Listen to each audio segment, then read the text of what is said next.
بسم اللہ الرحمن الرحیم۔ داڑھی کے حوالے سے آج کچھ اہم اور دلچسپ باتیں ہم آپ کے سامنے عرض کریں گے۔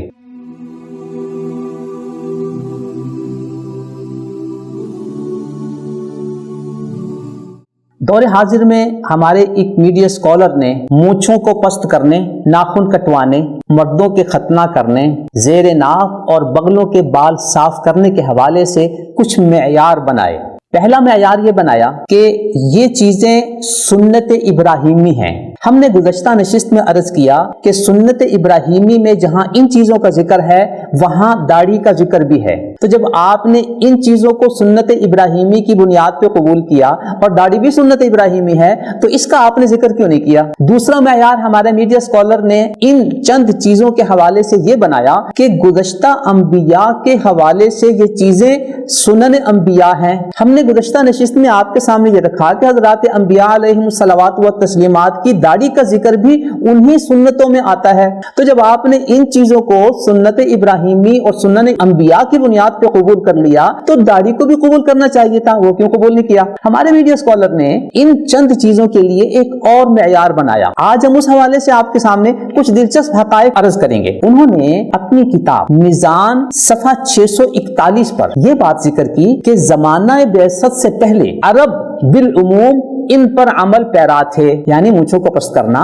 ختنہ کرانا، ناخن کاٹنا، زیر ناف اور بغلوں کے بال صاف کرنا، ان کے بارے میں کہتے ہیں کہ عرب بالعموم ان پر عمل پیرا تھے۔ انہیں یہ بات کیسے پتا چلی؟ انہوں نے اس بات کو ثابت کرنے کے لیے ہمارے دور حاضر کے ایک اسکالر ڈاکٹر جواد علی صاحب کی کتاب المفصل جلد 6 صفحہ 346 کا حوالہ دیا۔ آئیے آج ہم ان کے اس معیار کے حوالے سے آپ کے سامنے کچھ دلچسپ حقائق پیش کرتے ہیں کہ نبی اکرم صلی اللہ علیہ وسلم کی تشریف آوری سے پہلے کیا عرب بھی داڑھی پر عمل پیرا تھے کہ نہیں، جس طرح کہ وہ ان چند چیزوں ناخن کاٹنا اور مونچھیں پست کرنا ان پر عمل پیرا تھے۔ آئیے عربوں کے بارے میں انہی ڈاکٹر جواد علی صاحب نے اپنی اسی کتاب المفصل کے جلد 8 صفحہ 200 اور جلد 10 صفحہ 171 پر عربوں کے داڑھی رکھنے کے حوالے سے جو حقائق پیش کیے ہیں وہ ہم آپ کے سامنے عرض کرتے ہیں۔ وہ کہتے ہیں کہ عربوں کے نزدیک بھی داڑھی کا رواج تھا۔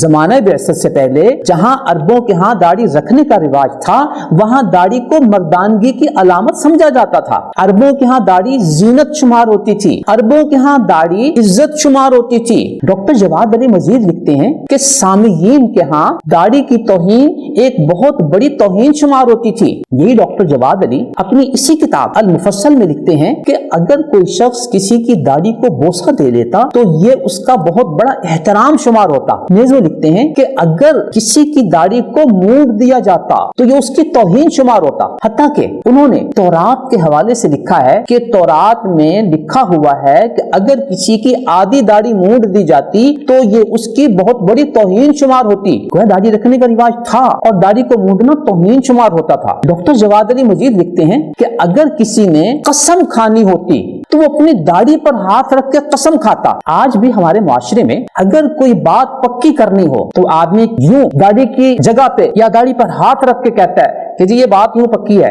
ڈاکٹر جواد علی لکھتے ہیں کہ اگر کوئی شخص جھوٹ بولتا تو سزا کے طور پر اس کی داڑھی عرب مونڈ دیتے تھے۔ نیز وہ کہتے ہیں کہ اگر کسی نے کسی سے پناہ لینی ہوتی یعنی اس کی پناہ میں آنا ہوتا تو پناہ میں آنے کے لیے وہ ایک منت کے طور پر، عزت کے طور پر اس کو داڑھی کو ہاتھ لگا دیتا کہ مجھے اپنی پناہ میں لے لو۔ وہ داڑھی کا اتنا عزت اور وقار اور مقام تھا کہ اس کی وجہ سے وہ اپنی پناہ میں اس کو لے لیتا اور اس کی مدد پر آمادہ ہو جاتا۔ اگر عربوں کے ہاں داڑھی کا اکرام اتنا زیادہ تھا کہ اگر دو قبیلوں میں قتل کے حوالے سے اختلاف ہوتا اور اتفاق ہو جاتا کہ اس قبیلے نے دوسرے قبیلے سے اس مقتول کی دیت قبول کر لی ہے، اس پر راضی ہو گئے ہیں، تو دیت کو قبول کرنے کے لیے قتل جیسے عظیم مسئلے میں بھی وہ داڑھی کو ہاتھ لگا کے کہتے کہ بھی ہماری طرف سے دیت کو قبول کر لو۔ ان ساری 14 باتوں سے آپ کے سامنے یہ حقیقت واضح ہو گئی کہ زمانہ بعثت سے پہلے عربوں کے ہاں داڑھی کی کتنی حیثیت تھی، جبکہ اس کے مقابلے میں مونچھوں کا، ناخن کٹوانے کا، ختنے کرانے کا ذکر ملتا ہے لیکن وہ اتنی اہمیت کے اعتبار سے نہیں ہے۔ اب یہاں ہم اپنے میڈیا اسکالر سے بڑے احترام کے ساتھ کچھ کچھ سوالات کرتے ہیں جو مجھے اور آپ کو علم کی دنیا میں ان سے پوچھنے کا حق حاصل ہے۔ پہلا سوال یہ ہے کہ آپ نے مونچھوں، ناخن وغیرہ کے لیے اس بات کو معیار بنایا کہ یہ عربوں میں راج تھے زمانہ بعثت سے پہلے۔ ہم نے اسی حوالے سے ڈاکٹر جواد علی صاحب ان کی کتاب المفصل، اسی حوالے سے آپ کے سامنے یہ حقیقت واضح کر دی کہ آپ نے عربوں کا جو معیار بنایا تھا تو اسی معیار پر داڑھی بھی پوری اترتی ہے، لہٰذا پھر داڑھی اور مونچھ میں فرق کیوں کر دیا آپ نے کہ مونچھوں کا، ختنوں کا ذکر تو کر دیا لیکن داڑھی کا ذکر آپ نے نہیں کیا جبکہ وہ اسی معیار پر پورا اترتی ہے، اس فرق کی کیا بنیاد ہے؟ دوسرا سوال ہم یہ کرتے ہیں کہ مونچھوں، ختنوں کا ذکر بھی عربوں کے رواج میں ملتا ہے لیکن داڑھی کی حیثیت اور مقام جو ہے وہ ان مونچھوں، ناخنوں سے بھی زیادہ ہے، تو آپ نے کم مقام والی چیز کا ذکر کر دیا اور جس کی حیثیت اتنی زیادہ ہے کہ اس کی 14 اہمیت کی باتیں میں نے آپ کے سامنے عرض کی، آپ نے اس سے اہم بات کو ذکر نہیں کیا۔ تیسرا سوال بڑے ادب سے ہم یہ کرتے ہیں کہ آپ نے مونچھوں، ناخنوں کے لیے المفصل ڈاکٹر جواد علی صاحب کا حوالہ دے کر ان چیزوں کو ثابت کیا، تو اسی المفصل میں داڑھی کا ذکر بھی موجود ہے، آپ نے اس کو پھر اسی معیار پر پورا اترنے کی وجہ سے کیوں اس کا ذکر نہیں کیا؟ اگر وہ چیزیں ثابت ہیں تو آپ کو یہ بھی ثابت کرنا چاہیے تھا چونکہ یہ بھی اسی المفصل میں موجود ہے۔ چوتھا سوال ہم یہ کرتے ہیں کہ جب یہ چیزیں المفصل میں موجود ہیں، داڑھی کا ذکر بھی موجود ہے، عربوں کے ہاں ان کا رواج بھی تھا، داڑھی کا رواج بھی تھا، تو آپ نے مونچھوں، ناخنوں، ختنوں کا ذکر کر دیا لیکن جب داڑھی کا ذکر بھی انہی عربوں کے ہاں اسی کتاب کے اندر موجود تھا تو اس کو آپ نے کیوں چھپایا؟ کہیں ایسا تو نہیں کہ یہ ان لوگوں کی عادت ہے جو تورات، انجیل کا ایک صفحہ پڑھ لیتے تھے، ایک صفحہ چھپا دیتے تھے، ایک حکم بیان کر دیتے تھے، دوسرا حکم چھپا لیتے تھے؟ کہیں یہ بات اس عمل کے ساتھ مشابہ تو نہیں لگ رہی ہمیں؟ آپ کو امید ہے کہ ان سارے سوالوں کا آپ کو تسلی بخش جواب ہمیں اور اپنے سامعین اور قارئین کو دیں گے کہ جو معیار آپ قائم کر رہے ہیں مونچھوں، ناخنوں کے لیے، وہی معیار داڑھی پر بھی منطبق ہو رہا ہے لیکن آپ داڑھی کو نہ تو ذکر کرتے ہیں نہ اس کا وہ مقام دیتے ہیں۔ یہ اخفاء کی بنیاد کیا ہے؟ پانچواں سوال یہ کہ مونچھوں، ناخنوں کا ذکر صحیح بخاری اور صحیح مسلم میں موجود ہے، اسی صحیح بخاری، اسی صحیح مسلم میں داڑھی کا حکم کے انداز پہ ہے کہ داڑھی رکھو، اور سنن ابی داؤد میں آ رہا ہے کہ امر باعفاء اللحیتی، داڑھی بڑھانے کا حکم دیا۔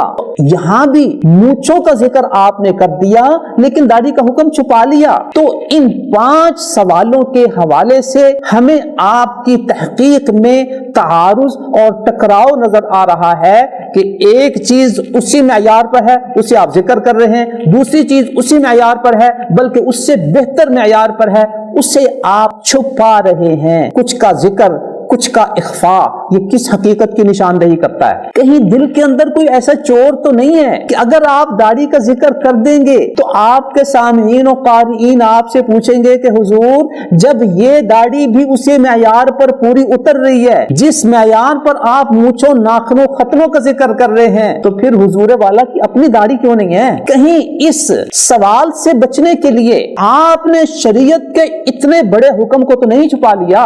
امید ہے کہ ہمارا میڈیا اسکالر اپنے سامعین و قارئین کو ان علمی معیاروں کے حوالے سے کوئی علمی جواب ضرور مہیا کریں گے، ورنہ ہم اور آپ سائلین یہ فیصلہ کرنے میں حق بجانب ہوں گے کہ ہمارے موصوف میڈیا اسکالر اپنی من مرضی سے جس چیز کو چاہیں شریعت کے طور پر پیش کر دیں اور شریعت کی جس چیز کو چاہیں اس کو اپنے سامعین و قارئین سے چھپا دیں۔ اللہ تعالی ہمیں اور آپ کو شریعت کے صحیح احکام پر عمل کرنے کی توفیق عطا فرمائے اور شریعت کے احکام ہمیں ان لوگوں سے سیکھنے کی توفیق عطا فرمائے جو شریعت کے احکام کے ساتھ اس طرح کا کھلواڑ نہیں کرتے۔ آمین ثم آمین۔ نظروا للطيبة ونور طه يسطعون